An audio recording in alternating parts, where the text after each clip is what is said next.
So you talk quite a bit about the different directors you've worked with over the years. Who was the most challenging director to work with? Michael Cimino on The Deer Hunter or Sam Peckinpah on Convoy? It has to be Sam Peckinpah. I only went onto the picture, my company was making the picture, but I only went onto it because he kicked the previous producer off, which was a very nasty thing to have done, and he just wanted the power and control for himself.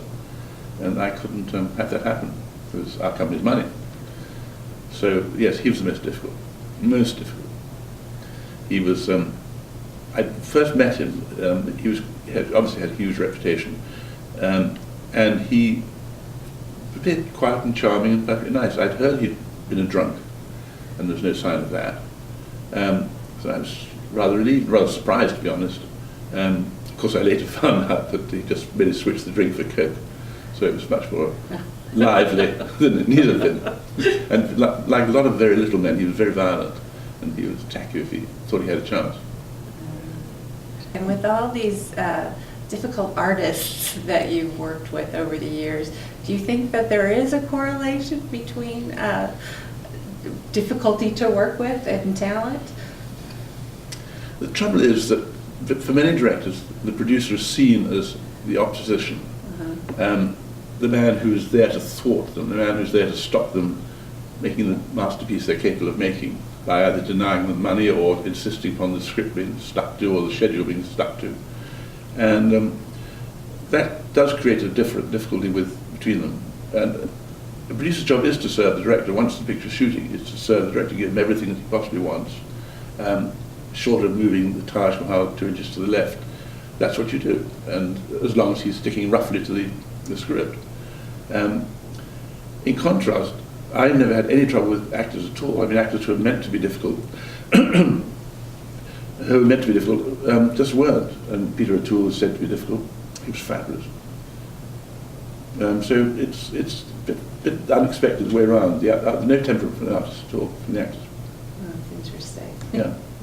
Very interesting. One of the things that struck me in reading your book is just the difficulty of making a movie, and it's almost miraculous that the good films actually do get made. And it reminded me a little bit, after childbirth, they talk about women having a sort of amnesia that allows them to go have another child.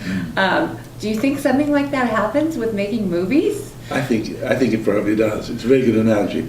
It's so complicated, the making of a movie. There's so many pieces to be put together, and a pace has to be maintained, cost has to be contained, and it is actually a big jigsaw. And when it's finished, it's a great relief. And if it's successful, of course, it's all worth it.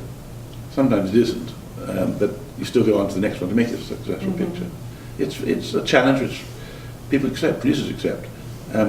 Producers don't get the glory that goes to the directors, but they get a lot of satisfaction out of it. And over the years, did you ever come home to your wife and say, "I'm never doing this again"? And I did when I finished the last major picture I made, which was Blade Runner. I just thought that nothing was going to top that. And what am I going to do? Make a remake of something? I didn't. I did feel I'd done enough, but not that I was exhausted by it. I just felt I'd finished what I could do. Yeah. Are there any movies that you worked on that you think may have been unleashed before their time, that today's moviegoers might appreciate more than they did at the time? Well, I think almost the perfectly timed one was Deer Hunter. That was brilliantly timed. Blade Runner was very badly timed. It was brought out in the summer, which it shouldn't have been. It was a picture which should have been played exactly like Deer Hunter. It started off slowly in the winter for New Year, qualify for Oscars and do all that stuff. The fact of the matter was that one of the financiers who was involved desperately wanted to get their money back, so they just insisted upon pushing it out straight away the moment it was finished. And that was 6 weeks after E.T. came out. Now, we hoped that people would have been tired of that sort of little green thing after 6 weeks, but we were wrong, and they weren't ready for a much tougher, different sort of science fiction. So the timing of that was appalling. And that affects the box office seriously, of course. Sure. And yet that film is so so studied and so well regarded, and it's held up so well. I mean, it's interesting. Yes, that took a lot of time, and that's why it should have been released in a slow way. As it was released as if it were Indiana Jones or something, which a lot of the audience seemed to expect it to be because of Harrison Ford. And it would have been interesting to see what would have happened if it had been released correctly. It would have been certainly better. As it was, it got mixed reviews, and people were perplexed by it. It wasn't what they expected. Sure. So it took a long time to catch on. Well, and it was interesting, you talked a lot about, the precise filmmaking style of Ridley Scott, and, that it was before CGI and all the computer effects were really being commonly used. Do you think if that movie were being made today, it would be made in the same way? No, I very much doubt it, because CGI is so much easier. There's more tensions in, so to speak, real life, even when you're using models, which of course we used a lot of models in that. But it looks more real. I mean, CGI, to my eye, is always perceptible. I can always see where the crowd stops and the CGI starts. Oh, interesting.